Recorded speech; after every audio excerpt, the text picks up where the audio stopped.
ودي ولو أنا سين لازم أستنكر صرح زلو حزبا والسراويت على سينر كما يسي نزوخ جلقم عند درجاتكم التوتو دمونا انشوان سهل الغارو تصاوتاي سنقوين علامينا سوى الغارو أمتكن بلاي الغارو ود مريتكي أمتكن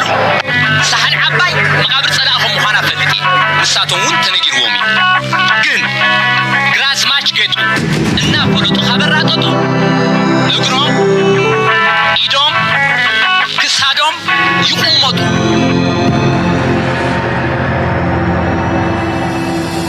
ያዳደይ አይድ ፍራም በሕሪታ መሬተይ በሕሪታ መሬተይ በሕሪታ መሬተይ ዓደይ ዓደይ በረከተይ ማዓርሲ ብርበረ ንሕና ኣና ክለቃ ቆፍና ኤሪትራ ቆይ أور نزبلة أبحر مريتا سلمى ترحصوقي عاس موت صحي مويتا أور نزبلة أبحر مريتا سلمى ترحصوقي عاس موت صحي مويتا حتى حلمهم حتى حلمهم وناج حلمهم ودوب حلمي أور تبلوس انت نعمل عداد حلمهم عداد حلمهم وداج حلمي ورد بلوس انت نعمي عدي عينك توسدت حياي من عاركي سيري عدمك بوزا بغض الكيس خاي مرير كانزا عندك يحجقنا زتخفلاس لبحر اخرنا قول حضر لنا في نوادقنا لك قربا كله بهي وتي كم حواتي كم تماياتاتي هاي ادفرام بحريتا مريتي يتراب تحبي تقري زي تخلي لما كما يقبل الاسهلي تحنقير عمدا تحازلي عين الحياة رحنا وداتو لكي ما تنك عاد عبيتو ستارون تقبل مشتو عقل حزبي تتناخفو قالت من الامان اللو ستنكف قفدو قسنبي من يلات مر رايت يش باي لاين يلات يوكرين ትልቅ ባህር ያለውን ራሽያ ፈጥሞ ጫቆል ለምን ስዋር ድሮስ አየር ላይ ሲያበሩ ወፍዬ ለመብራት አገልግሎት የሚውሉ ወይም ደግሞ ለጌጣጌጥ ምናምን መስዋዕት ኤግዚቢሽን ምናምን ነገር አባቴ እሳት ራስ አርፒጂ ጭነው የሚሄዱ ቦምባ ፈጅናቸው እቺ የምታከል ከማካዚ ድሮን ስዋር የምትላት አንበጣ የምታከል ነገር እየበረረች መጣ $9 ሚሊዮን የሚያወጣውን ታንክ ድርምስ ያደርጋል ሻቢያ ይሁን ሁሉ ሲያወራ ምናምን ሲያወራ ይኖራል ታንክ ስንዳ ይታያል በአንድ ቀን ብቻ ኤርትራ ያሉት ድንትኖች በሙሉ ታንኮች በሙሉ ጠራርጎ ማስወገድ ይችላል በእነዚህ በአንድ ቀን ማለት እነዚህን ድሮንሶች እንደዚህ በእቅፉ እናስገባና የትነርሰዋል ግንባር እናርሰውና ምሽግ ላይ ለቃቸዋል ምሽግ ላይ ወርደው ራሳቸው ኢላማ ይለያሉ እነሱ ራሳቸው አንድ ምሽግ ከም ትሪዎም ዘለኹም እዚኣ ሓንቲ ካፕተን ቲዮር ናይ ወታደራዊ ዝጥቀሙላ ዘለው እንዲያ ናይ ዚኦም ዛንታን ጆክን ኣይ ውድኣን እንዲዩ ንምንታይ ድዮም ሓሪቆም ዘለው እዚኣ ምርአይዋ እዚ ሓይሊ ባሕሪ ናይ ኤርትራ እንዲዩ ባዕሉ ሓይሊ ባሕሪ ናይ ኤርትራን ወታደራዊ ምርኢት ኢሉ ዘይኮነ ነቲ ናይ ሶማል ወታደራዊ ሓይሊ ከሰልጥኖ ከሎ ኤርትራ ሰራዊት ናይ ሶማል بحيل مدري بحيل بحري بحيل أيار يوم سلطينهم منيرهم سلزي بريزنت ناي سوماليا نابي إرترا مسمسة حيل بحر زي سلطنوهم بخماي كم زي سلطنوهم مراغب كماي جيركا خم تجبر كريو خلو زنبريو زي عنتر حيل بحر ناتكم من بريزنت ناي سومال زنبري حسن شيخ أب باطع نتي أتعزان مراغب نتوم كابتنات إرترا دي سلطنتهم كماي جيرهم حيل بحري تقومو بنا إرترا كم هروام كلويزي سلزي نايف نا إرترا يزي جنتاي يزبل نازلوتي اني ياي كابناتهم شطارا سنتاي مالتيو كمي غيرنا كنسعر كم نخل مجمريا يوكرينن راشا تزارب كله ازيوم سبات زياتهم رؤسهم تخكل يسرحني يوكرين يشتي هاجريو راشا ابا هاجريو سلازي اتي يوكرين زبحال نحناينا اندردوكسين يشتي نحناينا نساتهم انتك قبري داليو كن قال هاجر هيزو 200 مليون حزنا لهم نحن كم اسرائيلي نايم زولا حفرون يوم انالوجي كمان هيتكمن يوم اسرائيل حيادو يزبحالكو انصار كلهم هاجرات عرب هذا هاجر نيشتي حزب زلو سلد واغا زلو ززره مالتي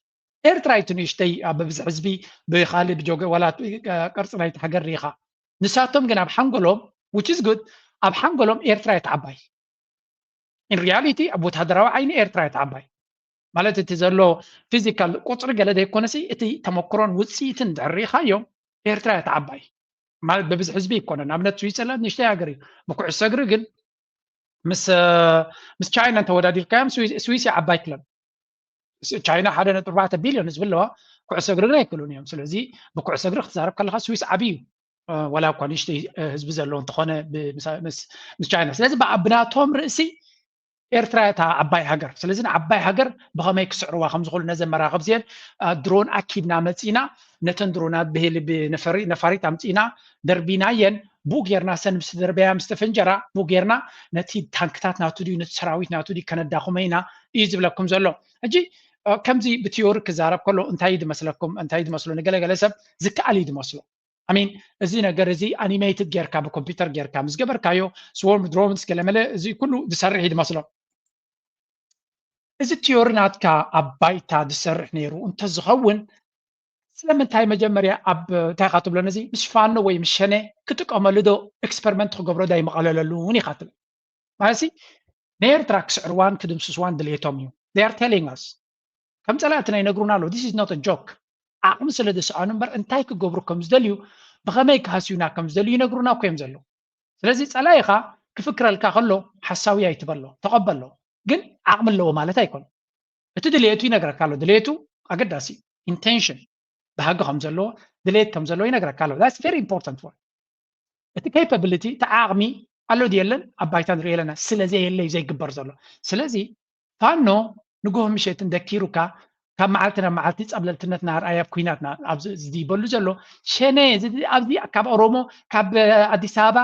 I don't know 100 ኪሎ ሜትር ርሒቑ ዘየለ ወማዓስከራት ናብቲ ተገቲርካ ዘሎ ንዑ ክትድምስስ ዘይትኽእል ድሕሪ ኮንካ ድሮናት ተጠቒምካ ዝኸሰካ ሃገር የለ ዓለም ለኻዊ ሕጊ ተፍርስ ገለ ይትፍርስ ኣጆኻ እናበሉኻ ከለዉ ዝኾነ ክትገብር ተዘይክኢልካ ንኤርትራ ክድምስሳ እንተኢልካስ ንስኻ ትርእስኻ ከማን ኣይኣምነልካን እዩ ዘሎ ምክንያቱ መጀመርያ ተዘለካ ፀገም ውሽጣዊ ኩነታትካ ንፈታሕካ እምበር ኢትዮጵያ እኮ ክትብተን እንተኮይና ክትወድቕ እንተኮይና መጀመርያ ብውሽጣዊ ፀገም እያ ክትብተን he knows it very well ኩላቶም ፅቡቅ ጌሮም ዝፈልጥዎ ናይ ኢትዮጵያ ምውዳቕ ብውሽጣዊ ፀገሞም እምበር ካብ ደገ ዝመፀ ፀላኢ ከውድቖም ከም ዘይኮነ ይፈልጡ እዮም it's very clear for everyone now እዚ ንሪኦ ዘለና ኩነታት ግን እንታይ ስለ ዝኾኑ እዮም ከምዚ ዓይነት ፀገም ዝፍጠረሎም ዘሎ ከምዚ ዓይነት ረስኒ ከምዚ ዓይነት ታዲድ ካብ ምንታይ ዝብገስ ዘሎ እንድሕር ኢልና ካብቲ ዝስምዖም ዘሎ ውሽጣዊ ፍርህን ስግኣትን ዝብገስ ዘሎ እዩ እዚ ድሮናት እዚ ዩክሬን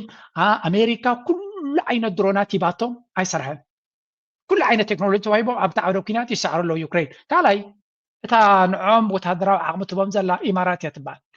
ኢማራት እዚ ኩሉ ቴክኖሎጂ ተጠቂማ ንናይ ኣልቡርሃን ሰራዊት ክስዕራ ይከኣለት ንናይ ኣልቡርሃን ሰራዊት ሱዳን ፋዕብትን ኢሉ ንፖር ሱዳን ሃዲሙ ዝነበረ ንሱ ካብ መዓልቲ ናብ መዓልቲ ድሮናት ድዩ ሚሳይላት ድዩ ኩሉ ዓይነት ቴክኖሎጂታት ካብ ቻይና ትገዝእ ካብ ራሽያ ትገዝእ ካብ ዝኾነ ናገፀ ትጥቀመሉ ዘላ ቴክኖሎጂ ጥቕሚ ስለ ዘይብሉ ሕጂ ኣብ ምንታይ ተወዲኦም ኣለዉ ፅንሒላ ከምፃልኩም እየ እንታይ ክገብሩ ይውስኑ ኣለዎ ሕጂ ገይም እናተወድኣሎም ስለ ዝኸይ ዘሎ ናይ ግድን ምቁራፅ ተኽሲ ክግበር ክኽእል ኣሎ ናይ ግድን ምቁራፅ ተኽሲ ጌርና ነቲ ኩነታት ኣብ ሱዳን ዘሎ ጠጠው ከነብሎ ኣለና ኣብ ዝብል መደምደምታ ወዲቖም ኣሎ ቢካዝ ኣብ ባይታ ተዋጊካ ክስዕሮ ትኽእል ኩናት ከም ዘየለ ስለ ተረድኦም ስለዚ እቲ ክውንነት እንታይ እዩ ሰራዊት ናይ ኤርትራ ወታደራዊ ዓቕሚ ናይ ኤርትራ ዓብዩ ኣይክእልዎን እዮም ድማ ስለዚ ኩሉ እዚ ኣብ ቴሌቭዥን መፂኦም ዝዛረቡ ዘለው ኮንዶኾን ምናልባት ኤርትራ ተዳሂላ ወይ እውን ፈሪሃ ገለ ነገር ትገብር ትኸውን ካብ ዝብል ተበግሶ እዩ ካልኣይ ድማ ነቲ ሰራዊት ናቶም ቁርብ ትለይ ናይ ኣእምሮ ቅሳነት ተተረኸበ ወይ እውን እቲ ህዝቢ ሓይሊ ኣለና ኢሉ ኣብ ጎኒ ዓቢ ኮይኑ ንሓድነት ዶ ንገሎ ዶ ወይ እውን እቲ ፋኖ ፈሪሁ ድዩ ገለ ኣብኦም ተመፀ እዩ but at the end of the day everyone knows ኣብይ ኣሕመድ ክገብሮ ዝኽእል ዕንወት ኩሉ ክገብር ስኽፍ ዝብሎ ዘይኮነ ዝብል መራሒ ከም ዘይኮነን ዘይገብሮ ምክንያት ድማ ዓቕሚ ስለ ዝሰኣነ ወታደራዊ ሓይሊ ስለ ዘይብሉ ኮንቶ ኮይኑ ናይ ጃህራ ናይ ፈቕራን ኮይኑ ተሪፉ ስለ ዘሎ እዩ okay by the way they were talking about this ኣብዚ ስምዑ እንዴት ሄዳችሁ ህዝቦቹ እዛ ላይ እማማ ኢትዮጵያ እያሉ ባህሩን ብለው ተሰውተዋል አሳ በልቷቸዋል አሸዋ በልቷቸዋል እንዳንሰባሰብ እንዳንደራጅ የባህር ምስክርነታችን እንዲጠፋ ንብረቶቻችን የት ነው ያሉት? ዳህላክ ውስጥ ነበር። ልዑል ሚካኤል መኮንን ይሄንን ኬክ በአክብሮት እንዲቆርሱልን ጋብዘን 69ኛ ዓመታችሁን በይፋ እንግዲህ በጋራ ከኢትዮጵያ ሕዝብ ጋር كم تريهم زلهم اتي نا إيرترا قبل الحيل بحري بنعش تجلابو موتيو نقبل الحيل بحرناتهم كفرس زي دخمان زي كبدون لومي حيا الحيل بحر زلو حيا الحيل مريض زلو حيل عير زلو درونات زلو كابدقة كمس زغل شرك نزلو أمريكا دمان عبي كيد بعد خات فلت أي تربشنا بتبلو لزلا إيرترا بفولوي ناي أب سراويت ويون ناي ናይ ካብ አዲስ አበባ ኮጽ ዘይ ካልኦት ሃገራዊ ዓቕሚ ናይ አቢ ናይ ኤርትራ አፍሪዩ አካል ዘይ ደለየቶ ነገር ክትዋ ይከልኒ ናው እዚ ወታደራዊ ዓቕሚ ናይ ኤርትራ ምስናቱ አወዳዲርና ምስ አጀንዳ ናቶም ሪና ሕጂ ኣብቲ ፖለቲካል ናሬሽን ንመለስ ሓደ በዚ ንጀምር 1890 ኤርትራ የሚባል ሀገር ከ1890 በፊት ኤርትራ የሚባል ሀገር የለም። ባረ ነጋሽ ነው የሚባለው። ኤርትራ ታዲያ እንዴት ሊባል ቻለ የሚለውን ስናይ የጣሊያን ፓርላማ ተሰብስቦ ኮሎኒያል አስተዳደር አቋቁሞ ከመጽዋም ወደ ላይ መጥተው አስመራ ላይ አስተዳደርና ርዕሰ ከተማውን አስመራ ላይ ሲያደርጉ ምን ስም እንስጠው ብለው ሕጂ እንታዩ ኣብዛ ቪድዮ እዚኣ ኩሉ ከቕርበልኩም ኣይክእልኒ ግዜ ስለ ዝሓፅረኒ ዘሎ ኣብ ልኡላውነት ናይ ኤርትራ ኣብ ሪፈረንደም ናይ ኤርትራ ኣብ ኣቃውማ ናፅነት ናይ ኤርትራ ብዙሕ ኣከራኻሪ ነጥብታት እዮም ዝዛረቡ ዘለው ሓደ ካብኡ ኣብዚ ለንቀነ ንዓይ ኣዝያ ዝመሰጠትኒ ብሓፍትና ሻሮን የማነ ዝወፀት ነይራ እሳ ድማ ኣብ ሰፕተምበር ወርሒ 9/22/1992 ፕሬዚደንት ሃገር ኤርትራ ናብ ዩኤን ናይ ዩኤን ጀነራል ሰክረታሪ ዝነበረ ቡትሩስ ጋሊ ዝበሃል ናብኡ ዝሰደዳ ደብዳቤ ዘነፀረቶ እዩ እዚ ሕቶ እዚ ብዙሕ ግዜ ኣብዚ ቻነል ተዛሪብና ኢና ኣብዚ እንታይ እዩ ከስምር ፈቲኑ ኣነ እውን ትዊት ገይረ ኣለኹ ፕሊዝ ኣስግርዎ ስለምንታይ እዚ ሓበሬታ እዚ እቲ ኣርቲፊሻል ኢንተሊጀንስ ክበልዖ ክኽእል ኣሎ we need to feed the artificial intelligence ምክንያቱ ድሕሪ 5 ዓመት ጉግል ዝበሃል ክህሉ ይኮነ ጉግል ማለት ኤአይ ይክኸውን ኣብ ኤአይ ድማ ክሳብ ሕጂ ኣብ ኢንተርኔት ሓበሬታ ስለዘይእተና ሽግር ኣጋጢምና ኣሎ ዝኣክል ሓበሬታ ናይ ኤርትራ ስለዘይኣተወ እቲ ጉግል ኩሉ ግዜ ናይ ኢትዮጵያውያን ናይ ካልኦት ስኮላርስ ሓበሬታ ይደውፅ ዘሎ ናይ ኤርትራ ናራቲቭ ክህሉ ተደሊና ድማ ክንፅሕፎ ክንክእል ኣለና ደጋጊምና ኣትሊስት ነቲ ናይ ግሮክ ናይ ጉግል ናይ ኤክስ ማለት እቲ ናይ ዜናን ፖለቲከኛታት ናይ ዓለምን ዝርከብሉ ፕላትፎርም ኤክስ እዩ ኣብ ኤክስ ንፅሕፎ ድማ እቲ ግሮክ ናቱ እቲ ኤአይ ናቱ ካብቲ ዝፅሓፍ ነገር እዩ ኣነ ኤክስፐሪመንት ክገብረ ጀሚረ ኣለኹ ገለ ካብቲ ኣነ ዝፅሕፎ ብዛዕባ ኤርትራ ክሓትት ከለኹ ንዑ ኣንቢቡ ገለገለ ኣካውንትስ ከም ዝበልዎ ኢሉ ንዑ ከም ኤቪደንስ ክበኒ ጀሚሩ ማለት እዩ እንታይ ማለት እዩ እዚ ብብዝሒ ብዛዕባ ኤርትራ እንተፅሒፍና እቲ ኤአይ ንዑ ኣንቢቡ ፅባሕ ንጎ ኣመዛዚኑ እዩ ዝህብ ኢትዮጵያውያን ዝብልዎ ዘለውን ኤርትራውያን ዝብልዎ ዘለውን ኣመዛዚኑ ክህብ ይኽእል እንተደይ ፅሒፍና ግን ኩሉ ካቦም ይክመፅእ ስለዚ ነዛ ፅሕፍቲ ናይ ፕሬዚደንት ሃገረ ኤርትራ ኣብ 1992 ዝፀሓፋ እንታይ ኢሉ ናይ ኤርትራ ናፅነት was never a gift it was a right ናይ ኤርትራ ናፅነት ህያብ ኣይኮነን ብዩኤን ዝተዋህበ ብካልእ ሓይሊ ዝተዋህበ ዘይኮነ መሰል ናይቲ ህዝቢ እዩ መሰልካ ድማ ተቃሊስካ ክትረክቦ ስለዚ ኤርትራስ ኢንዲፐንደንስ was never Ethiopia's permission ካልእቲ ኣገዳሲ ነጥቢ ድማ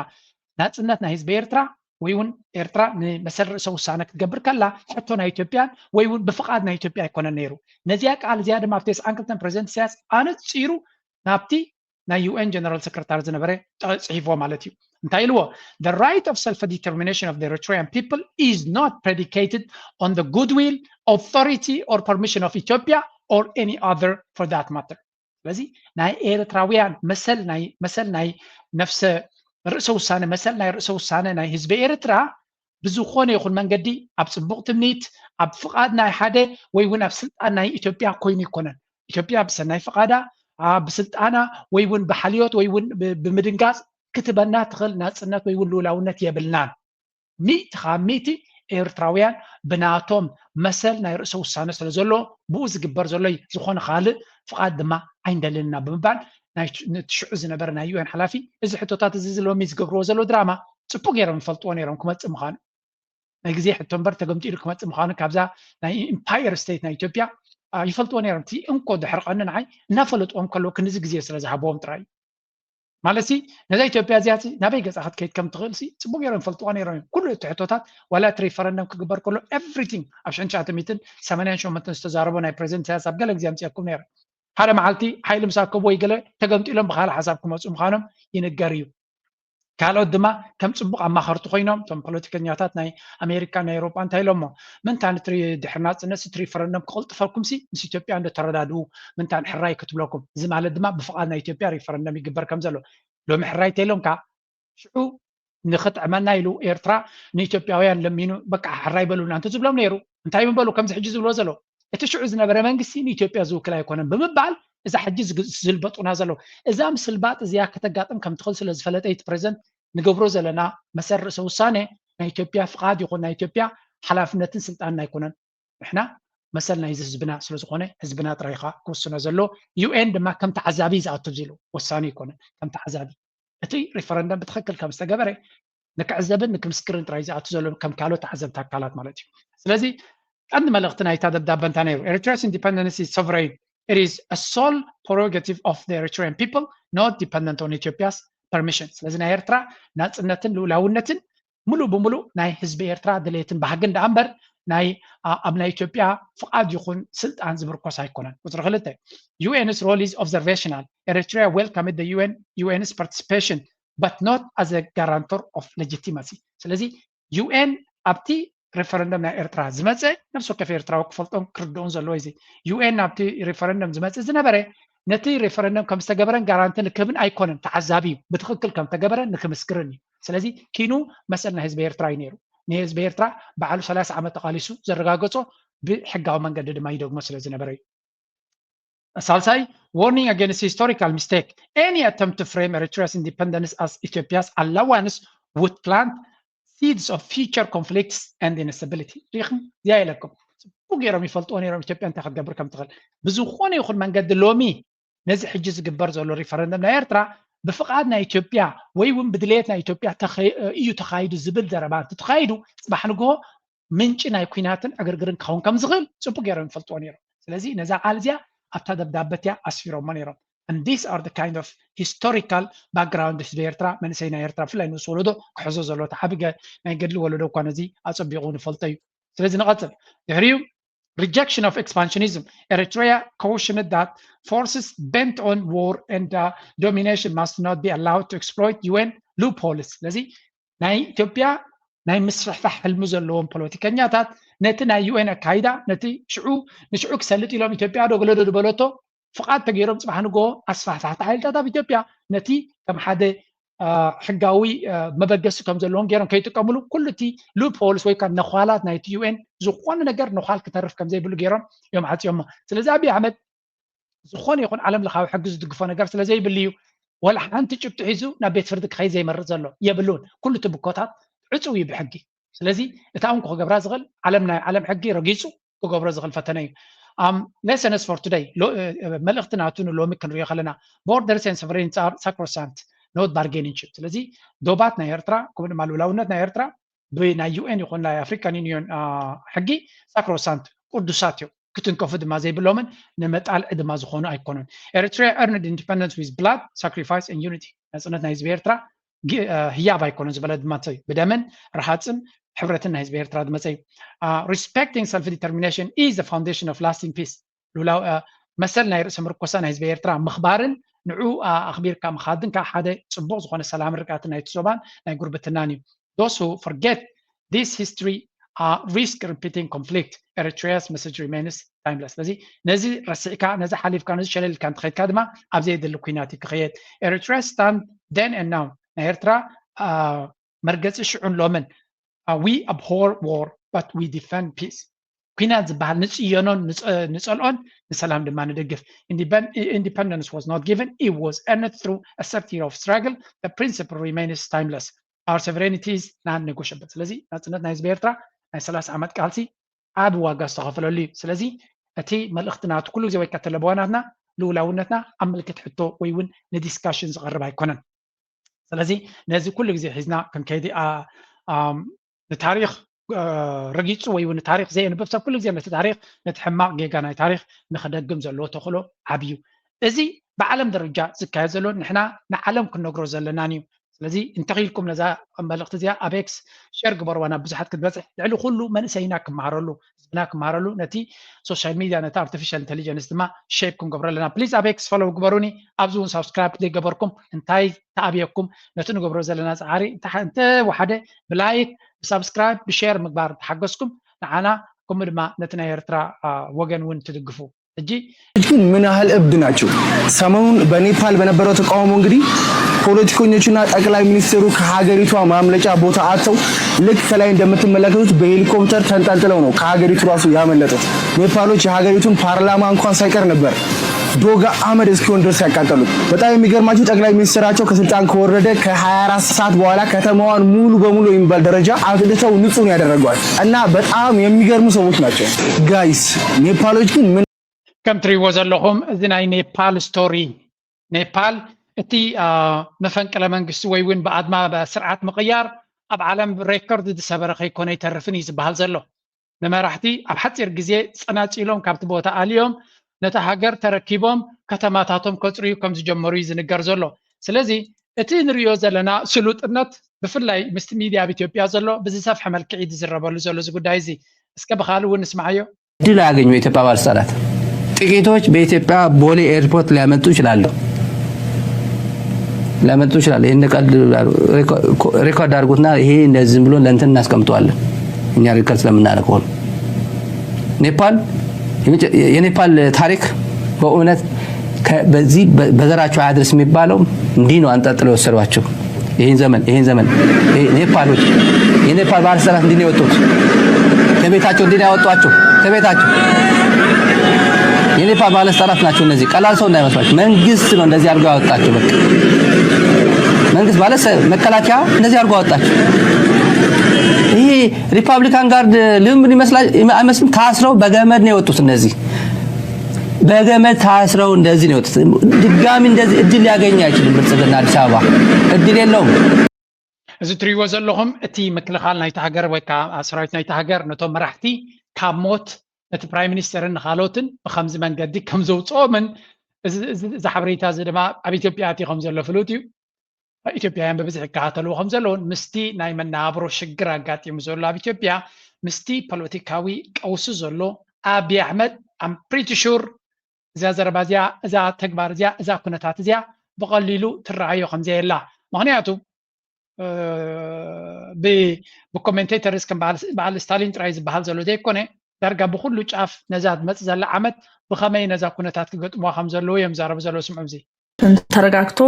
መላ ኢትዮጵያውያን በወጉ መኖር የምንጀምርበት እንዲሆን ያለንን ምኞት ለመላ ኢትዮጵያውያን ለመግለጽ እንወዳለን። አዲሱ ዓመት በውስጥም በውጭም በሚካሄደው ትግል የጦረኝነት አባዜ ያሰከራቸውና የመሸባቸው የብልጽግና መሪዎች ተጠራርገው የሚወገዱበት እንደሚሆን ያለንን ተስፋ ስናጋራችሁ በሙሉ መተማመን ነው። በእርግጥ ብልጽግና አዲስ ጦርነት ለማዋለድ በምጥ ላይ እንደሆነ እየገለጸ ነው። ነገር ግን እስካሁን ከጫራቸው 3 ትልልቅ ጦርነቶች በአንዱም ድል ያልቀናው የብልጽግና መንግስት በቅርቡ እጀምረዋለሁ በሚለው አዲስ ጦርነት ካለ ልማዱ ድል የሚያስመዘግብበት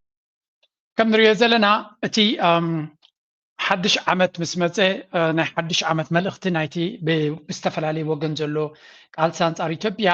እምበር ናይዚ ዓመተ ሰላምን ዓመተ ርግኣትን ይግበረልና ወይ እውን ሕድገት ንግበረላ ዘይኮነስ ከመይ ጌርና ንፀላኢና ፀራሪግና ንዕወተሉ ዝብል ዘረባ ብየማንን ፀጋምን ይስማዕ ኣሎ ኣብይ ኣሕመድ ድማ ምስ ወታደራውያን መራሕቲ ናቱ ምስ ካልኦት ካድረታት ናቱ ብኩሉ ግንባራት ዝገጥሞ ዘሎ ኩነታት ንክብድሆ ሓድሽ ስታይል ወይ እውን ሓድሽ ኣወዳድባ ሓድሽ ኣሰላልፋ ሒዙ ክዕወት ኢልካ ክትፅበዮ ትኽእል ነገር የለን ምክንያቱ ንሳቶም እዮም ፀብለልትነት ዘለዎ እምበር ንሱ ይኮነን ኣብዚ ከምፆ ዘይደለኹ ብዙሕ ቪድዮታት ናይ ፋኖ ዝወፅእ ኣሎ ኣብ ብዙሕ ቦታታት ይዕወትሉን ይሃርምዎ ከም ዘለውን ዘርኢ ማለት እዩ እዚ ማለት እንታይ ማለት እዩ ኣብይ ኣሕመድ ዘለዎ ኣማራፂ ነታ ውሽጡ ዘሎ ዓዲ ገዲፉ ምናልባት ዕላለ ወይ ከዓ ዕብዳን እንድዩ ዝንባዕሉ ግን ናብ ኤርትራ ገፁ ክገብሮ ዝኽእል ዕንደራ ክቕፅል ከም ዝኽእል ብኩሉ መንገዲ ኢና ንሪኦ ዘለና ሓደ ካብኡ ሓደ ኣርቲክል ባዕሎም ዘውፅዎ ኦፒንየን ኢሎም ዘውፅዎ ዎር ኢዝ ፒስ ኢትዮጵያስ ብዛዕባ ናይ ኣብይ ኣሕመድ ስትራቴጂ ማለት እዩ ኣቢ ብኩናት ጥራይ ክነብር ዝኽእል እዩ ንኩናት ጠጠው ከብሎ ዘይኮነ ብካልእ ኩናት ክትክኦ ዝመርፅ ዓይነት መራሒ ምዃኑ እዩ ዝነግር ጆርጅ Orwell ዝተባህለ ዝበሎ war space captures how authoritarian regimes distort truth to maintain control. In his op-ed, Desta Haile Selassie argues that for many Ethiopians, this dystopian vision reflects their lived reality under the administration of Prime Minister Abiy Ahmed. Abiy Ahmed ናይ ኖቤል ፕራይስ ሽልማት ዝተዋህቦ ሰላም ደገሎ ተባሂሉ ብዙሕ መጎስ ዝረኸበ ብዓለም ደረጃ ኮይኑ yet he contends that behind the polished speeches and handshakes was a leader already laying the groundwork for work that has engulfed Tigray in one of the deadliest humanitarian crises of the 21st century. ስለዚህ ኖቤል ፕራይስ ክብዎ ከለው እዚ ኩሉ ኣብ ዓለምና ዞረ ዘረባ ክዛረብ ኩላ ካብ 2008 ክሳብ 2019 ዝነበረ ግዜ بدحر مجارجة كوينات ناي تجراي زدالو نيرو وكوينات ناي تجراي يزدالو نيرو ስለዚህ نعلم ملو زشكعه لغبط متالله مخانو يزنقر زلو እዚ ሕጂ ድማ ሕጂ ድሕሪ 7 ዓመት ክንሪኦ ከለና ባህርያት ናቱ አብይ አሕመድ ብዛዕባ ሰላም ተሰቢኹ ብግምጣሉ ጥራይካ ከተንበቦ ዘለካ እናበለዩ ዝተርጉም ዘሎ ኣብ ናይ ኖቤል ፕራይስ ኣብ ዝተሸለመሉ ኩናት ናይ ሰላም ናይ ኖቤል ፕራይስ ዓለምና ዝሸለመትሉ كم وصيت ناتو سلام ابتي اب قرن افريقيا تراي يكونس ناي عالم ناي سلام سباخ خوني خصبيو بقمت قالوا نسو نتا زناتيا تتقيمو اب 11 كفله زبن اتزخف كوينات كم زكايدن قف ابل الحزب خم زكايدن support this claim this highlights the testimonies from former insiders including the former Amhara regional police commissioner who asserted that the war started that night after we had already completed our preparations. ገለገለ ካብቶም መራሕትና የአምሓራ ዝነበሩ ዘረጋገፅዎ ናይ ትግራይ ኩናት ዝጀመረ መልክዓቱ ክገብርዎም ተዳልዮም ከም ዝነበሩ ስለተረጋገፀ እዩ እዮም ዝብሉ ዘለው በናይ መንገዲ እንታይ ቱ ጀስቲፊኬሽን ምክንያት ካላርሲ ህወሓት ጀሚሮት ኩና እንተኾነ ወላ ውን ብርሃነ ልፍዓት ኣብ ዝምፅልኩ ነይረ ክልተ መዓልት እንተንድንጉ ነርና ኩናት ምጅማሩ ኣይተርፎን ነይሩ ዝብል ካብ ኩል ወገን ንሪኦ ንሰምዖ ዘለና እዩ ስለዚ አብይ አሕመድ ኩናት ተዳልዩ ከም ዝነበረ እዩ ዝንገር ዘሎ ወላ ውን እቲ ታየ ደንዳኣ ከም ዝበለ ውን እንተኾነ ናብ ትግራይ ዝግበር ኩናት ንሱ ይደልዩ ከም ዝነበረ ብከምኡ መንገዲ ብመንገዲ ህወሓት ክጅመር ድማ ድልየቱ ከም ዝነበረ ምክንያት ክኾኖ ስለ ዝደልዮ ዝነበረ ስለዚ አብይ አሕመድ ብፍጹም ንሰላም ክሰርሕ ዝኽእል መራሒ ከም ዘይኮነ بقمتالو ناي كويناتن ناي اغرغرن مراحل كم زخونه. The author further notes that the war in Tigray was rooted in a long secret pact with Eritrean President Isaias Afwerki, what was widely hailed as a peace deal. The Star argues was in reality the basis of a covert military alliance to destroy Tigray. He cites a New York Times investigation. بحالة زراربا ولا ونت إرترا استجبرنا سلام ركبون تجراين مهرام حبراوي وتهدراوي جنبار مفتار ستوكمولي زبل زينا يزلو بتقين بتي سودي نيرو كالي دي نيرو كالا جندا دي نيرو ناي سلام دي نيرو تمسرح متكوينات مجمار مسيرترا درو زنبرو ناي سلام مسرح كم زبره درو عبت ناي باص زنبره ديسكاشن سمعنا لنا من قد افتق بحري نمتقام إرترا كم دليت كافيل كاتقام الله ككلو قلون السجن ناي حيل بحري حلمناتو تديسلت كوينو افتق بحر كم زي اليو ابزار بلو زنبره كنتاتوني سلازي كل زنريه زلنا ابي احمد ناي سلام مراحي يكونه ناي كويناتن ناي اغرغر مراحيو يزبال زلو መንግስቲ ኢትዮጵያ ነቲ ማለት ተገዲዱ ኣብ ቅድሚ ዓለም ዝፈረመ ውዕል ፕሪቶሪያ ንምፍፃም ድልውነትን ተወግሶን ስለ ዘይረኣየ ዓበይቲ ጥሕሶታት ውዕሊ ዛጊድ ክፍፀሞ ይከኣሉ ህዝብና ኣብ ትሕቲ ፀላእትን ማዓስከራትን ኮይኑ ይፀንትን ይሳቐን ኣሎ እቲ በደል ኣብዚ ደው ይበለን ሕዚ እውን ተብዚ ሓለፈ ህዝቢ ትግራይ ንምፅናት ካብ ሓደ ስልቲ ዝጥቀምሉ ክባን ዕፅዋን ብዝተፈላለየ መንገዲ ይቕፅል ኣሎ ህዝቢ ትግራይ ባዕሉ ናብ ሕድሕድ ኩናት ንምእታውን ሓድነቱን ምዝራግን ኣብ ዓፋርን ምዕራብን ዕጡቃት ይምልምሉ የሰልጥኑን ይዕጥቁን ኣለዉ ካብዚ ሓሊፉ ህዝቢ ትግራይ ከም ህዝቢ ዝግብኦን ሕገ መንግስታውን ሕቶታት ስለ ዝሓተተ ዓሪፍኩም ትቕመጡ እተኮይንኹም ዓሪፍኩም ተቐመጡ ዓሪፍኩም ዘይትቕመጡ እተኮይንኹም ግን ከምቲ ዝሓለፈ ዘይኮነስ መሊእና ክነጥፍአኩም ኢና ዝብል መልሲ ይወሃብ ኣለዉ እምበር ኩነታት ከምዚ እናሃለወ ሱቕ ኢልና ክንፅበ ስለ ዘይግባእ ብሄራዊ ህልውናን ድሕንነትን ህዝብና ንምውሓስ ብወፍሪ ብሄራዊ ሓድነት ናብ ዝተሰነየ ናይ መፈተ ቃልስና ዘበርኽ ተግባር ንምእታው ኣብ ምርዳእን ውሳነን በፂሕና ኣለና በዚ መሰረት ድማ ንሕና ኣብ ዞባ መድረኽ ዝሳተፍና ጠቅላላ ኣባላት ውድብ ህዝባዊ ወያነ ሓርነት ትግራይ ዞባ ክልል ስታፍ ዝስዕብ በዓል 8 ነጥቢ መግለፂ ቅዋም ኣውፂና ኣለና። መግለፂ ቅዋም 1 ህዝቢ ትግራይ ንሰላም ካብ ዘለዎ ጽኑዕ መትከል ብምብጋስ ጸገማቱ ብሰላምን ብመሰረት ውዕል ፕሪቶርያን ክፈትሕ ተደጋጋሚ ሕቶታት ከቐርብ ጸኒሑ ኣሎ። ይኹን እምበር ነዚ ሕቶ ቁኑዕ ልባዊ መልሲ ክንድመሃብ ብወገን መንግስቲ ኢትዮጵያ ትንኩሎም ሕቶታትን ጸገማትን ጊዜያዊ ምምሕዳር ትግራይ ናብ ጸቢብ ጉጅለ ህወሓት ኣውሪድዎ ክብል ጂኤስቲኤስ ከሲሱም ዓለም ለኸ ማሕበር ምሁራት ተጋሩ ብወተሃደራዊ ኣዘዝቲ ዝድገፍ ጉጅለ ጊዜያዊ ምምሕዳር ኣብ መጋቢት 2025 ኣብ ትግራይ ከቢድ ግሰሰባዊ መስላት ዝበሎም እናፈጸመ ከም ዘሎን ናብ ዓለም ለኸ ኣካላት ድማ ህጹጽ ጻውዒት ተቕሪበሎም ጂኤስቲኤስ ንቤት ምክሪ ሰብኣዊ መስላት ሕብራት ሃገራት ቤት ጽሕፈት ላዕለዋይ ሕብረት ንምዕፋንን ንምጭፍላቕን ዝግበር ምንቅስቓስ ኣብ ትግራይ ዘሎ ፖለቲካዊ ነውፂ መግለፂ ኢኻ ዘይትረኽበሉ ጥራይ በዓሉ ሰብ ሰሚዑ ናቱ ኮንክሉዥንስ ናትካ መደምደምታ ንክትገብር ክሕግዝ ዝኽእል ሓበሬታ ክህብ ዝኽእል እምበር እቲ ኣብኡ ዘሎ ድራማታት ናይ ፖለቲካ ኢትስ ጀስት ክሬዚ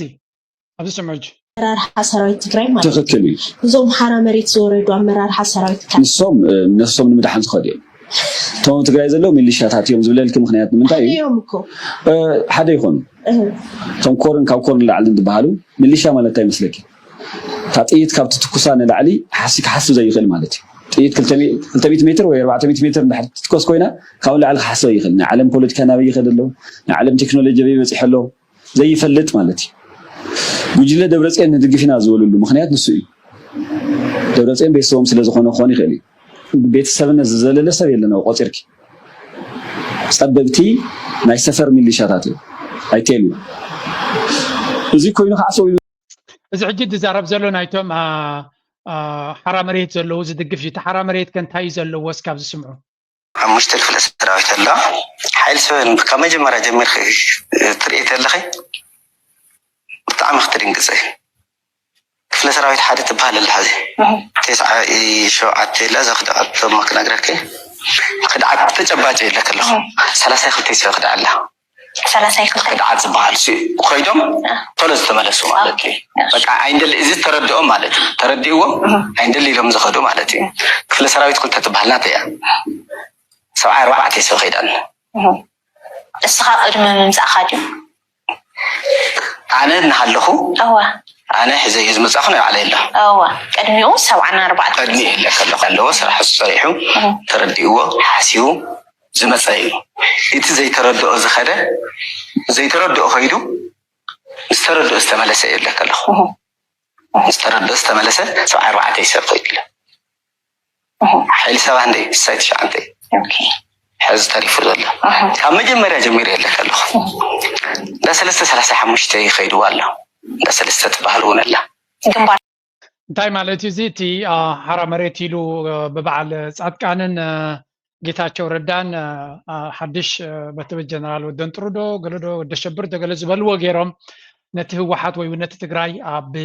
ህዝቢ ትግራይ ኣብ ንሓትሕዱ ኩናት ምግባር ኣብይ ኣሕመድ ብዙሕ ባጀት ገይሩ ዝሰርሓሉ ዝነበረ እቲ መንእሰይ ተረዲዎ ገገዲፍዎ ናብቲ ቲዲኤፍ ናቱ ናብቲ ሰራዊቱን ይመለስ ከም ዘሎን እዚኣ ድማ ሓንቲ ካብቲ ኣብይ ኣሕመድ ዝፈተና ድራማ ኣብ ፊልሚ ደረጃ ከይበፅሐት ከላ ትሞቶ ዘላ ኩነታት ኢና ንርኢ ዘለና another very interesting story እዚ ይባል ኣነ ብጣዕሚ ዝሓፈር ማሕበራዊ ሚድያ ስለ ዝጥቀም ታይውሉ ሻዕብያ መፁ ታይውሉ ጨፍጫፍ ናይ ከለናይ መንጆርና ናይ ደው ኣነ ሰራዊት ትግራይ ምዃን ዝፈልጥ ትዲኤፍ ምዃን ትዲኤፍ ማለት ሓይሊ ምክልኻል ትግራይ ማለት እዩ ሓይሊ ምክልኻል ትግራይ ሃመ ጌርካ ሻዕብያ ትብሎ ጀኖሳይደር ኣብዚ ከፋቢልካ ጀኖሳይደር ከይትቃለስ ሓይሊ ምክልኻል ትግራይ መፁ እንታይ ኢልካ ክድገፍ እዩ ሻዕብያ መፁ ናይ መንጆርኖ ዝበሃል ፓርቲ መንጆርኖ ዝበሃል ሓይሊ ሰራዊት የብላ ሻዕብያ ክዛረብ ከሎስ ከንስማዕ ድሓን ሻዕብያ ዝሓመ ብዙሕ እንድዩ ይስማዕ ደሎ ምድፋር ናይ ሉዓላውነት ብዙሕ ተሸቕለና ድኽእል ክንደይ ምዃኑ ርድኡ እዩ እንታይ ዞም ሕጂ ዝፅለሉ ዘለዋ ሓይልታት ንትረፍ ናይ ጎረቤት ሃገር ሉዓላውነት ሰጊሮም ከመሓድሩ ንገዛእ መሬቶም ንገዛእ ህዝቦም ክጥርንፉ ዘይከኣሉ ዳዓበዱ ሓይልታት ስለ ዝኾኑ ከም ቀደምና መስመርና ስጢምና كم قدمنا حدنتنا اندحلنا نزي زي كونه خيلو خي تصاوون في قطن كم نخيل هيطراطرني كل ساعه نحبونلو بتفلناينا نقوللو نجهراري كونه بناي جزاء رسنا عقمي بناي جزاء رسنا تحساسبا كيدنا خيت مأززنا تلا اختخي كنا خنبر سلازمرصنا يتحاتياتنا نزي واغا نخفل لنا نتواحدن بزواغازي خبرتنا حلينا أفلبنا نكتنا في كيد تخيلنا شو واحد وخينا نبرا لنا طبعا العدو absolutely ስለዚህ እዚ እቲ መልእኽቲ ካብ ኤርትራ ዝወፅእ ዘሎ ኣቐድማ ኣቢሉ ዝወፀ ምዝ ሕጂ ዘሎ ኩነታት ድማ ፅቡቕ ዝኾነ መብርሂ ነቲ ዘሎ ኩነታት ዝህብ ካብ መራሕቲ ናይ ኤርትራ ኣብ ዓለም ኩሉ ግዜ ዘረባ ኣሎ ኣብ ቅድሚሁም ከማን ደግሜ የዛረበው ቅድሚሁም ከዛረበ ሕፍረት ስማኒ ቸጉቤራ ይዛረብ ነዚ ቸጉቤራ ታሪክ ኣሎ ኣብ ኤርትራ ግን ኣሰርተታ ቸጉቤራት ኣሎ ኣብ ኤርትራ ተረዩ ዘይፈልጥ ታሪክ ኣሰርተታ ቸጉቤራት እዮም ዘለዉ ኣብ ሓደ ቸጉቤራ ኣብ ዓለም ግን ሓደ ተረኺቡ ዓለም ሙሉ ትፅሕፈሉ ኣብ ኤርትራ ዘለዉ ህዝባዊ ግንባር ዛፍረየቶ ቸጉቤራታት እዚኦም ከ ትማሊ ኣብ ኢትዮጵያ ከም መራሕቲ ኮይኖም ኣማሓደርቲ ኮይኖም ዘለዉ ካበይ ዝመፁ እዮም እንፈልጦም ኢና ትፈልጥዎ ኢኹም ካብ ህዝባዊ ግንባር ተፈልፊሎም ህዝባዊ ግንባር ሰደደቶም ዝመልመለቶም እዮም ሓንቲ ቃል ክቡር ጀነራል ወዲ ፍሬም 88 መስዋዕቲ ምስ በዝሐ ካብ ግንባር ተሳሒቦም ኣነ ኳሹ ዛግረ ኢደይ ታሪሜ ሕክምና ሴኔሬ ተሴራ ኢደይ በሮራ መሰመርበራብ ካው ተፀዊና መፂናስ ህዝባዊ ግንባር ጽባህ መስዋዕቲ ስለዝበዝሐ ኣብዚ ግንባር መረበራ ሮራ መሳብ በኩሉ ግንባራት ህዝባዊ ግንባር ጽባህ ንታሪክ ትደልየኩም ያ ኩሉ ሰብ ከክስዋዕና አይን ደሊና አይሉ ተዛሪብ ምስክብረ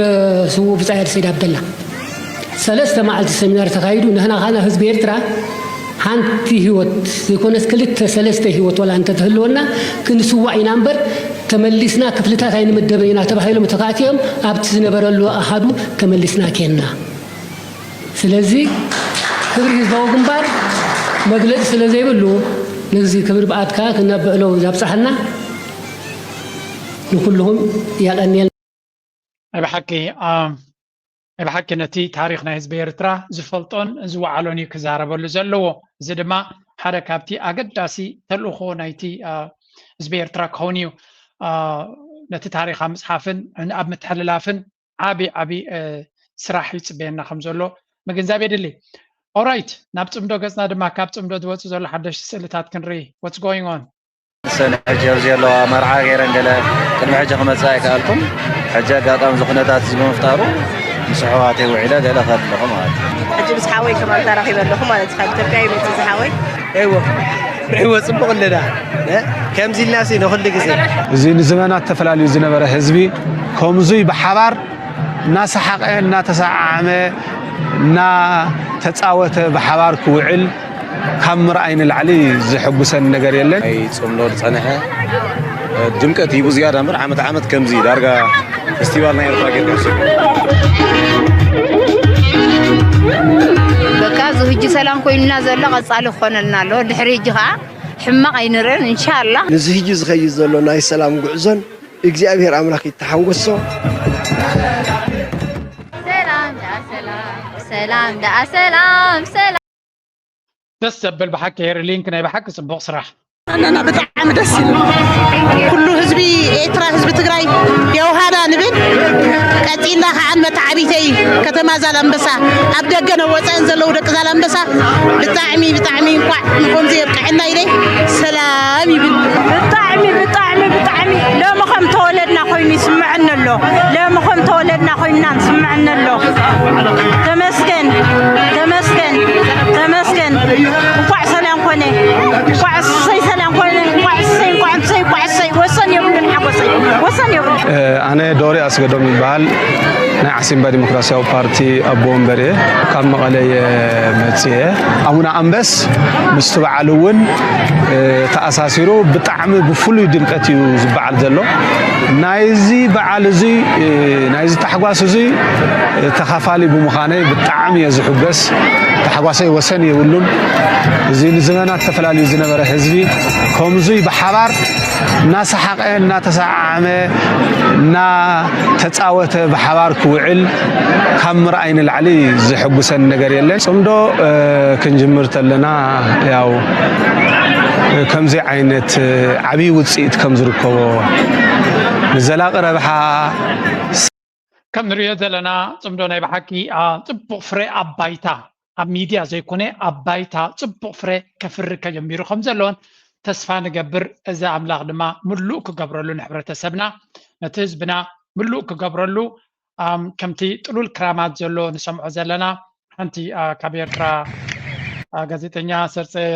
ሰርፀ ዮናስ ፖስት ዝገበራ ረይዎ እዚ ኣብ ከባቢ መንደፈራ ዘሎ ጣፍ ናይ ኤርትራ እዩ ናይ ብሓቂ ህጡር ክራማት ከም ዘሎ እዩ ዝንገር ዘሎ ከምዚ ዓይነት ስእሊ ክንርኢ ከለና ድማ ልብና ብሓጎስ ብተስፋ ይሰራሰር ሓረስታይ ሃገርና ድማ ካብ ግራቱ ምሉእ ክረምቲ ፅዒሩ ርሂፁ ደኺሙ ፍረ ፃሙ ረኺቡ ነዛ ንምልእቲ ዓመት እውን ልዕልዩ እውን ከንቀሳቀሶ ዝኽእል መግቢ እንተረኺቡ ነቲ ካልእ ሽግር ኩሉ ንክብድሆ ይኽእል ኣይሆብ ከምቲ ጥሉል ክራማት ድማ ተስፋ ናይ ሰላም ድማ ኣብ ዓድና ይመፅእ ይኸውን ለንቀነ ምናልባት ኣብ ሶሻል ሚድያ እንተተኸታተልኩም ሓንቲ ቪድዮ ወፂኣ ኣላ እስኪ ቁርብ ከርእየኩም ካባ ኣቐድማ ቢላ ዝወፀት ክትከውን ትኽእል እያ ግን እስከ እናረኣናያ ንቐፅል ክምለሳ እዚኣ is coffee. Eritrea was an Italian colony and they definitely brought their coffee here. Not to mention the original coffee comes from Ethiopia.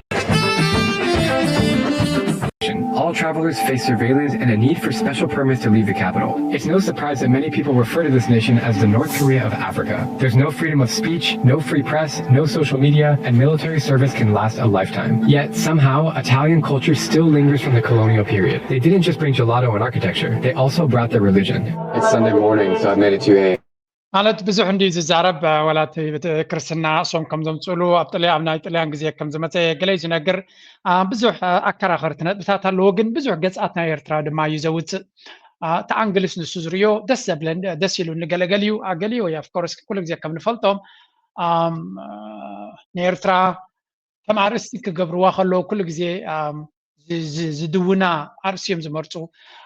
ስትሬንጅ ዝኾነት ሃገር ወይ እውን ዘይንቡር ዝኾነ ሃገር ዝተነፀለ ሃገር ሰሜን ኮርያ ገለና በልካ ነቲ ክሊክ ባይት ነቲ ሰብ ዝርዮም ኣቴንሽን ንክስዕብ እቲ ዝገርም ድማ ብዙሕ ሰብ እዩ ዝርየሎም ዘሎ ሕጂ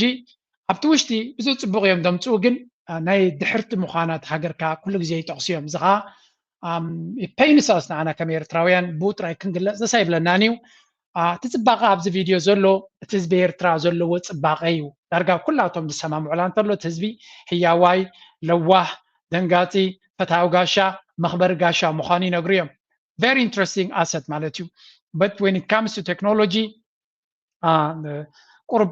ይስማዓና of course ግን ክቕየር ዝኽእል ኢኻ ንሓዋሩ ከሚሉ ዝነብር ከም ዘይኮነ ብዙሓት ሰባት ነቲ ቴክኖሎጂ ድሕርናሉ ዘለና ወይ እውን ተሪፍናዮ ዘለና ብፅቡቅ ዝርእይዎ ኣለዉ ካብ ኢንተርነትን ካብ ዓጀውጀውን ወፂና ብሰላም ክንንቀሳቀሰሉ ንኽእል ኩነታት ይህሉ ኸውን እዮም ዝብሉ ኣብ ባንኪንግ ሴክተር ዝኾነ ድማ ሙሉእ ብሙሉእ ብካሽ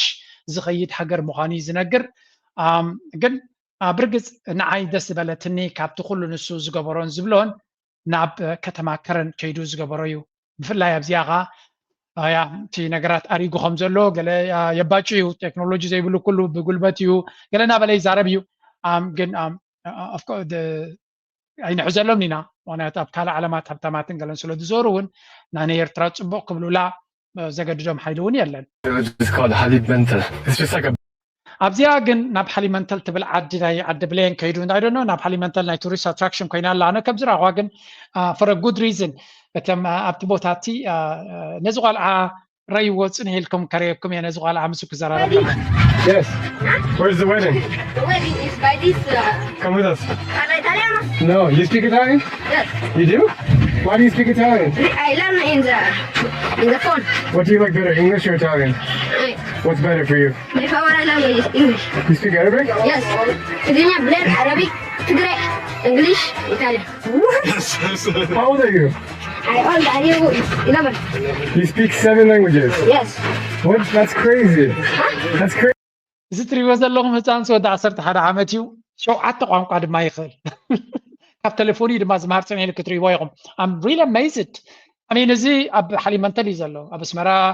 بفلوي بيت مرتاد مهار سبع يكونون زي أب حنتي عد بلين كاب كرن 10 كيلومتر غازا لا بت هر جزء أبي إرترا زلو صباغنا منسيات بلحنا منسياتنا كم تزدل أين ببوني نازلنا this beauty أبي إرترا organic زخونة صباغ الله نايت حزبي مالتي زي تبكل عبرتسب it's amazing. What is crazy amazing? Unique. This is my new friend Abdul Majid. He speaks 7 languages and he's only 11. And he drives a Toyota. He's guiding us to the wedding because we don't know where we're going. The man is hid in this. Where's the woman? The woman is hid in the house. So this is for the eating food. مرعنا بلين متيام ألف يوتيوبرات كورا زي ولهم كروخ الله يسمعنا دي قند حنكا تباغنا يتعبر تسبنا غير الناس اللي زلهم بر مخبر قاشا حزبنا مسكين ما نم تراسبي زفلو يسبع يكونن ما نم سبسع كندي حف كوفي بلو تزبنا سي جينا اوريجينال حزبي زي تبكله زي تتنكف حزبي زبيرترا نصو حزبي نقاشا ابي كبر زلو انتاي يوز سبز ترى يوتيوبر هيز نوت اني فلوي نجار يكونن فلوي دبلومات ويجلا يكونن جن نترى سبون ساكن دي كبرت كم زلوهم كما يكنا خنو وجن يجلس يخاصو ولا تي كومنت سكشن نايت فيديو زحات الدلنيا يخا كم زعينت مكب خاب نايت زبي كتستمع غرز خالكا نابلو يوم تسعفلو اتي ايرترا بتكنولوجي وي بكال زي رغبته بصباقنا هزبا بحشونتنا هزبا مغلولنتنا هزبا بو غيري خزمت ودق متاي فتوانه عبويا يكون وي ون كمزي اي فتواني غلز بلا يكون كله كفتن زفتني بزح حقرات زوري ترافلرنا على الناس لو زغونه we understand that comes judgment ويكا فرد زلوي ونعقد زلو جلس ما يكون نسبات كبر زلوي انا دما كم بلينا اديتاتي بمراي تسيلني اتصبغ نجر دما نفلوي نجر تدعليهم نعوي لهم زقرب ويكون جسا مرعي متيوم and the respect they are showing a little bit زتغاننا respect and you can صبوكا نما نمسب نزقبر الكاترا دي كنا سترى سبون صبوغ زقبر حزب كم زلنا بيرترا I think كباب فرق مليون صبري وانيرو تا فيديو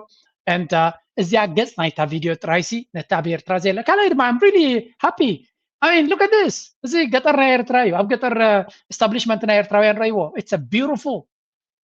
beautiful مالتي ستاندردنا هيوتنا اب كتما زلو اب كابيتال كتما زلو وي وناب كال كتما زلو زي كره اب ترى عد زنبر حزبناون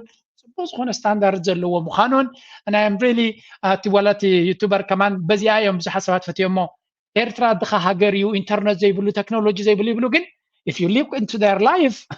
صبغي وات ازي حماقي وات يكون I mean they are ابزخو دخا ابوني قبرو له قال I'm like he's lucky الدلنيا يو كم زعينت الدلات بمركبو مخان دحن ايرترا بزح كيد داخل مثلا زو صالنا دما دحن ريسبكت نبوغن it's okay هذا غزي نزوم يوتيوبرات امانه كبرو نبو مالنا I hope ابقله شجر كيف فطرونا يفريانه تبعتيو حواتنا ክትኮን ላ ትኽእል በኣ ክጅምር ሕጂ ከም ብዙሓት ንፈልጦ ኣብ ደቂ ተባዕትዮ ዝርከብ ቀንዲ ናይ ወሲብ ሆርሞን ቴስቶስትሮን እዩ ዝበሃል ሕጂ እዚ ሆርሞን ዝፀሉ መግቢ ወይ ቀመም ንሓይሊ ወሲብ ናይቲ ወዲ ተባዕታይ ከዓ ይፀሉ ማለት እዩ ሕጂ ኣብ ዝተፈላለዩ ኣጋጣሚታት ኣብ ዝተገብሩ መፅናዕትታት ከም ዝሕብሮ ጅንጅብል ኣብ ንወዲ ንዘሎ ዓቕን ቴስቶስትሮን ሲ የብዝሖ እዩ ኣብ ፍረ ነብሲ ዘሎ ዓቕን ኮሌስትሮል ከዓ የስተኻኽሎ ናይ ደም ፅሬት ኣብታ ፍረ ነብሲ ዘሎ ከዓኒ ይሕልዎ እዚ ኣንቲ ኦክሲዳንት ዝበሃል ነገር ማለት እዩ ኣብታ ፍረ ነብሲስ ይካየድ ማለት እዩ እኹል ስርዓት ምዝውውር ደም ከዓ ናብ ፍረ ነብሲ ከም ዝኸይድ ብምግባር ሲ ንሆርሞን ናይ ደቂ ተባዕትዮስ ከም ዝሕብዝሖ ከም ዝኽእል ነዊሕ ዓመታት ኣብ ዝተኻየዱ ፀብፃብ ወከዓ መታ ኣናሊሲስ መፅናዕትታት ሲ ሓቢሮም ሕጂ ጅንጅብል ኣብ ናይ ቴስቶስትሮን ሲ ፅቡቅ ፅልዋ ኣለዎ ማለት እዩ ጅንጅብል ከዓ ብዙሕ ካልእ ጥቕምታት ኣለዎ ቀዳማይ ሕጂ ከም ተቐዲመ ዝተዛረብኮ ከም ኣንቲ ኦክሲዳንት ዝሰርሕ واي حتى زي انترنت زبلون يوتيوب زبلون سي بناصا حكمناوي حجزات كتركب كم زقبر تسعلوا لهم we are really lucky ابز زبن زي ابز وان زين نبر مهلاونا سو دكتور شارون كحدا كابتي اب حكايم كيت كان خد حتى وي ونتاي كم تبلون كتفلطو زي تغل ارستات اقدس ارستات بقانقوانا بردانا قانقوا سلا تقرب زلا اب كبر لني كان حجزان كان تبابعني قبا نعاخي بقى تخيط مكاخلي نبزح حزبناتنا جن بقانقوانا أوروبا يكون قال نحكيم كنجروا ونزو خبضهم نجارات انت تزاربون كما يلون كم زحتون من قد زت حزر باسر زغنه اي بحق عبس راحيزي ني دكتور شارون كبر كبيدلي حلف قبل سلازرهم باي بزح تعسوتات صبق زغنه تعسوتات كم زلوا هذا ما كلنا نفلتنا ስለዚህ ናይሎ ማርስቲ ኣብዚ ኩድክ ፍትኔ ላይክ ምግባር ሼር ምግባር ሪቶኹምን ሓሳብኩምን ምግላፅ ንካልኦት ፅቡቅ ስራሕ ዝሰርሑ ዘለዉ ዶክተር ሻሮን ዶም ካልኦት ኣብዚ ሼር ዝገበርኩም ኣብ ዘለዎ ከይድኩም ክትሕግዝዎም ይምሕፀን ምዝያ ጥዕምቲ ተርፊ ድማ ክገድፈኩም